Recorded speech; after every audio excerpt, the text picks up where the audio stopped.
This is Techvibe Radio, your front row seat to Pittsburgh's technology and innovation ecosystem.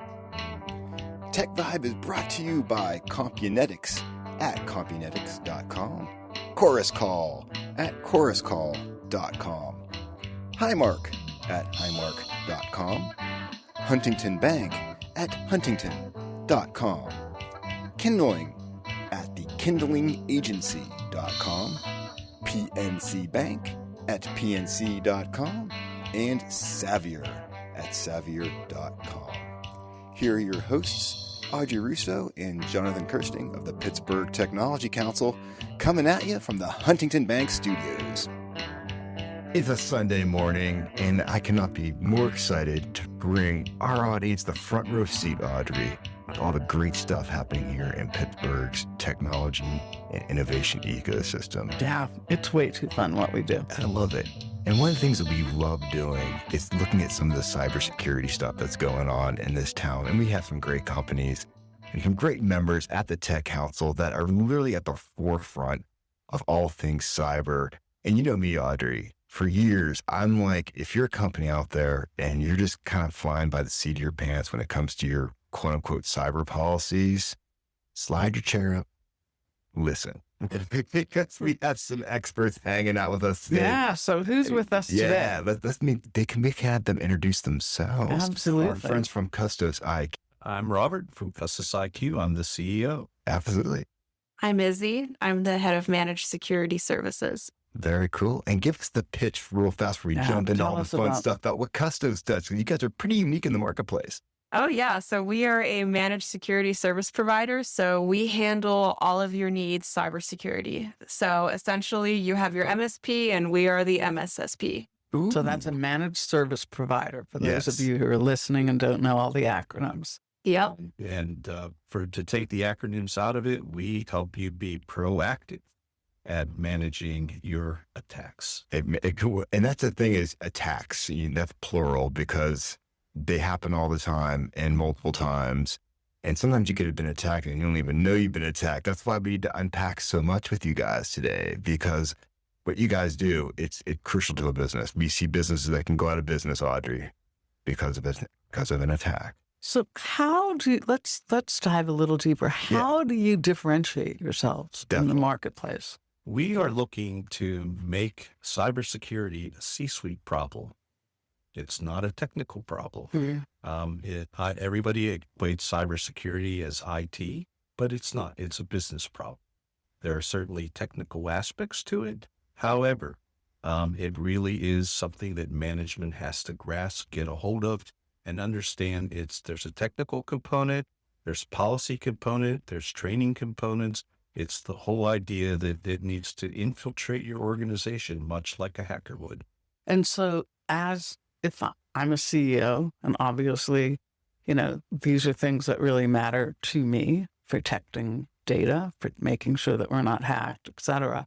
So tell me what other CEOs who are out there listening, what should they be thinking about in terms of how you would approach this? So we approach cybersecurity by evaluating your entire business ecosystem. So we look at all of your critical functions. What do you need to keep your business running? A lot of times when we talk to the C-suite, we're like, hey, what happens when your payroll server goes down? What happens when your SCADA system goes down? And a lot of times we get the blank stare. So we not only help you assist you with your cybersecurity, but we also help you evaluate your any single point of failure in your environment. And the big thing that we really push is backup. You need to have a good backup, because if for some reason or other you are hacked and you get cryptoed, either you're paying the ransomware and hopefully you get a key to uncrypto yourself, or you need a good backup that you can use to restore your information. First, I heard cryptoed as a verb. There's so many verbs. Well, it is a verb, Jonathan. I used to say I've been hacked, but no, you've been cryptoed. That's what it's going to lead to. Oh my goodness. And so this evolution of your company to the C-suite, that's a recent evolution, right? Is that something that you've discovered along the way? As we've been out and about and looking at various things, you hear also from the people who are CISOs or IT people, and my boss won't fund me. I'd like to get this or that. So really, whenever you look at it from the C-suite perspective, it's about revenue, it's about income, it's about protecting your customers. And also these requirements are starting to be upticked because a lot of people are trying to get cyber insurance, and the insurance companies are really putting a hard press on people to make sure that management is participating. They got to make sure there's as little risk as So possible. have something in terms of insurance. That's what you're seeing, some trends? Correct.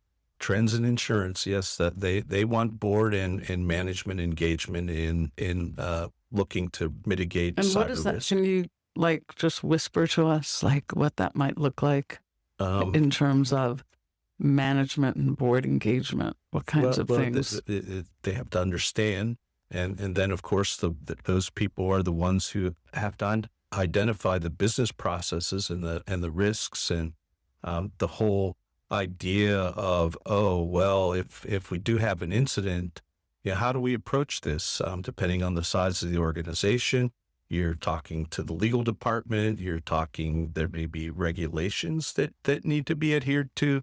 And you want to start to manage how you're communicating this to the public, your customers, and it can impact product delivery. So it's really bubbling that up in terms of having the C-suite understand probably in more detail than what they're familiar with. It's about the risk, and then obviously, hopefully, they've hired some good people that know how to help them protect themselves. But then, of course, the big part of that is funding. Funding for actually doing the work. For actually protecting or prioritize the money for it. Mm-hmm. Right. Make sure that it's the importance we're budgeting for. Right. Exactly. Yeah. Absolutely. It's interesting. There are some interesting facts that go on with this. Shoot us a fact, and we're going to go to break in about 2 minutes. So give us one of those. Yeah. Actually, so what we push is a protective defense, something that's continuous and ongoing, because the hackers do the same thing. Yeah, they evolve and find the new vulnerabilities. They're not sleeping. They're who knows where. They're earning their money at least. So right? basically, proactive defense. In order to buy proactive defense, it typically costs you less than 10%, according to the stats, than a breach recovery. Really? That makes total sense. Absolutely. So the cost of a known breach, but also of an unknown one. Breach, right? So, but whenever you install protective measures, so that you actually know that you've been breached and you can mitigate quicker, and you're right, Audrey. It's if you don't know about it, it's hard to fix it, right? But less than 10%. By heading into a proactive mindset in guarding yourself from being hacked. Those are some crazy numbers, and I want to dive more into some of these crazy numbers. I want to also learn more about what Custos is up to. And run our listeners, if you go to CustosIQ.com, they can learn all about your services there. So we're coming right back with a ton more. I swear, Audrey, I'm learning so much right now. It's great. I'm learning a lot too. Simple as that. And thinking about that as I run this organization. I was going to say, are you taking extra notes, Audrey? I'm taking extra notes. I hope so. Very good. We'll be right back. This is Jonathan Kirsting. And this is Audrey Rousseau. We are from the Pittsburgh Technology Council. If you go to pghtech.org, you can find all the ways we love helping tech companies succeed. We'll see you in a quick sec. Welcome back. A strong work culture is the invisible force that binds employees to each other, to the company, and to their work. It's linked to better business outcomes, happier employees, and increased retention. How we work and where we work continue to evolve in almost every way, yet our human need for connection and purpose remains. Help your employees connect and thrive by evolving your culture to support your team, regardless of how or where they work. So discover how the Kindling Culture Agency can transform your company's culture at sparksomething.big.com. That's the Kindling Culture Agency at sparksomething.big.com. CompuNetics is the leading developer of unified voice, video, and data collaboration and conferencing applications for the service provider, government, and unique workflow applications. The Summit Olympus and Evergreen platforms, driven by their encrypted user interfaces, enable powerful and secure collaboration. Combined with world-class support and innovative professional services, CompuNetics delivers the right solution every time. Learn more at compunetics.com. Your dial is set to Techvibe Radio, brought to you by CompuNetics, Chorus Call, Highmark, Huntington Bank, Kindling, PNC Bank, and Xavier. Here are your hosts, Audrey Russo and Jonathan Kirsting of the Pittsburgh Technology Council, coming at you from the Huntington Bank studios. So glad you're spending Sunday morning hanging out with us here on Techvibe. It's Jonathan Kirsting. And this is Audrey Russo. And Audrey, we are having a really good time this morning. I am learning so much. I've been watching you take notes as we are talking to our friends from CustosIQ. And the conversation is just so fascinating. In case you just joined us, we are talking to Izzy Cyrene and Robert Reagan. The guys, thank you for stopping in and being part of this, because we just love learning ourselves, but more importantly, we love educating everyone out there on some of the best cyber practices. And while we're taking a quick break, we were mentioning about you guys work with so many different types and sizes of companies. So I feel like if someone's out there listening and they're interested in learning more and best practices, they should just reach out to you guys, because I feel like you said from a 2-person company to a $1 billion corporation, you guys are handling everybody. Let's dive into, obviously, artificial intelligence. Let's sort of just go there right now. Not only what are some of the driving trends, but what are you seeing, in terms of your expertise in security? So I would say, especially in the phishing and phishing as a service realm, generative AI has really lowered the barrier. Phishing as a service. Yes. That's so funny. Right. Not funny, but kind of scary. So probably the most popular platform that is out there for phishing as a service is called Darkula. So not Dracula, it's called Darkula. Darkula. I'm taking notes, Audrey. Darkula is like a phishing kit. It's been caught attacking in over 100 countries. Pretty much anyone who has $250 to spare can, set up a phishing domain on Darkula. They have 19,000 phishing domains available. A lot of the This is so heartwarming. Yes, a lot of the mail carrier, financial phishing emails, and tax texts that you receive stem from Darkula to some degree. Yeah. And so a lot of times when you get those scams, they stem from Darkula. You mean the ones that say, "Hi, honey. Yes. How are you today?" Or you for doing? example, the big one that, I think a lot of people recently saw was the toll text messages. Yeah. That's a Oh my Darkula God. thing. I got a bunch of those. And the way Darkula functions, it comes in through iMessage. So it circumvents the SMS firewall that usually is up. So that's how Darkula gets you. And so then you click on it. I never clicked on it. And you click on it, and it takes you to where? It'll take you to wherever your phishing kit installer wants you to go. Yeah. So But on iMessage, it's not protected. It might have a link. financial institution. There are certainly technologies out there and people are going to have to start to install this stuff on their cell phones because it's another attack surface these days. Wow. Especially because people are using cell phones for things like Transaction. MFA, right? Right. Multi-factor authentication. Multi-factor, right? You get either a text message from someone. I did. So what should we be using? There are a number of developing products out there that are available. We can certainly go down the list with you for interest, but there's some stuff from SentinelOne and a few others out there. So there are products that if you look into it, you can actually, protect yourself. if you're an AT&T subscriber, they actually have a pretty nice little piece of software that will protect from a lot of that. Oh, nice. Again, a lot of it's not 100%, but it's also a crowdsourced type thing where if you get these text messages and you report them, then everybody else gets an opportunity to forego And them. so does AT&T have something that emulates like a firewall? Yes, correct. Okay. Cool. Good to know. No. A little ad for AT&T. Yeah, what can I say? I don't know about the other carriers. Yeah, That's great. no worries. That's great to know. not to give them a commercial, but, I have it on my phone. So, Izzy, what else in terms What's of cooking? trends? And Yeah. So going down the whole realm of phishing emails, I just read the other day that Coalition Cyber Insurance, which is one of the biggest cyber insurers in the country, just stated that 60% of their claims now stem from phishing emails. And the average cost of a phishing email related claim was $35,000.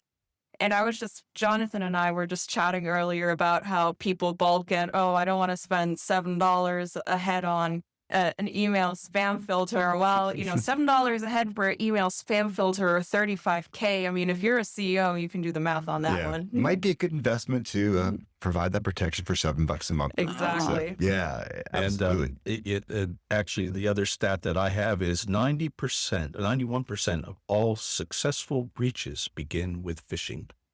And so what's a phishing email? Tell us what that So is. a phishing email is going to ask you for some information that someone is going to collect. It could be something as simple as your username and password to your bank account to, maybe they'll collect your dog's name or some other personal piece of information to you, and then would use that later on. Try to hack you based on how they can accelerate how fast they can get your password based on those things. That is correct. Yeah. So Coalition, for example, they said that 30% of those phishing emails are in nature of funds transfer fraud, so FTF. So that means they're just looking to transfer funds out of your account. So they're looking for your banking information. Yeah, it's crazy. It's just a crazy world out there. I mean, all the way around. It goes back to our original when we started the show, is that this becomes something that has come to the board level at this point. It's no longer just an IT problem, but this has become the way we live our lives on our phones. Our phones are connected to our work, because if someone can hack your phone, they probably have a good chance of also then being able to get into what you're connecting from your phone to your business with. And the chain goes on and on and on, which I've always said for many years now, if you've had these types of interviews, Audrey, it's just like, it's a dangerous, scary world out there, and you got to not just protect it once, but you got to keep coming back to it. And it's something you're always reviewing. Yeah. And generative AI has really lowered the barrier, as in there's no more language barrier. You can be in Iran writing up these phishing emails. Generative AI will, create you a phishing email in, 200 languages probably. Yeah. The ethics of AI. You can use OSINT to data mine all this public information off the internet about this CEO that's sitting in New York City and, write him these hyper detailed emails. And, chances are some people are going to go for it.